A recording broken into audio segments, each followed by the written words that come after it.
गुरु ना कर दे और शिष्य स्वीकार कर ले तो पक्का कल्याण हो जाएगा। शिष्य की स्वीकृति से कल्याण होता है, गुरु की स्वीकृति से नहीं। हम आपको अपना मान रहे हैं लेकिन आप हमें मान ही नहीं रहे, तो हमारी बात ही नहीं मान रहे, तो आपका कल्याण नहीं होगा।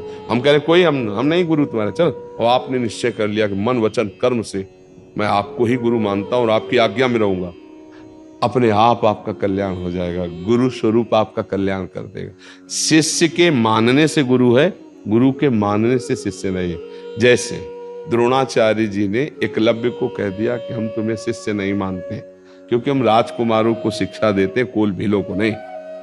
लेकिन उसने द्रोणाचार्य जी को एक भर नेत्र देखा, गुरु मान लिया और चला गया।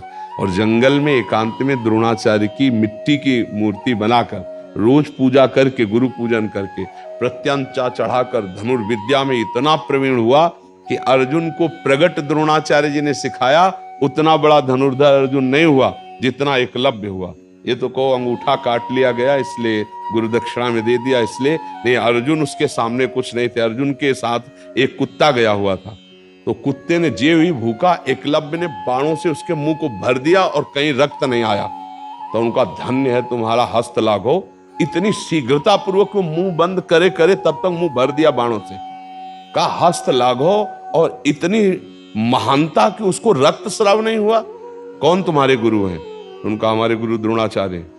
का ऐसा कैसे हो सकता? विश्व का सबसे धनुर्धर होने का मुझे आशीर्वाद दिया, तो उनका आओ मैं दिखाऊं, तो अपनी कुटिया में दिखाया, तो द्रोणाचार्य जी की छवि बनाकर। तो द्रोणाचार्य जी को पता भी नहीं था कि एकलव्य मुझे गुरु मानकर ऐसी आराधना कर रहा है, लेकिन भगवान गुरुदेव हैं। वही द्रोणाचार्य जी के जो प्रगट सिखाने पर अर्जुन को जितना हस्तलाघव नहीं आया, भगवान ने उसको उतना सिखा दिया। तो शिष्य के माने गुरु है ना, गुरु के माने शिष्य नहीं। अगर शिष्य वर्ण कर ले और उनकी बात माने तो कल्याण हो जाए। और हम तो कहते हैं सब हमारे, हमारी बात ना मानो तो कुछ नहीं। हमारे कहने से नहीं होगा, आपके मानने से होगा। ऐसा शास्त्र प्रमाणित है। शिष्य के माने गुरु है, गुरु के माने शिष्य नहीं है। आप मानो, हम ना माने तो भी आपका परम कल्याण हो जाएगा। हम माने, आप हमारी बात ना मानो तो आपका कल्याण नहीं होगा। आप ये बात समझ रहे?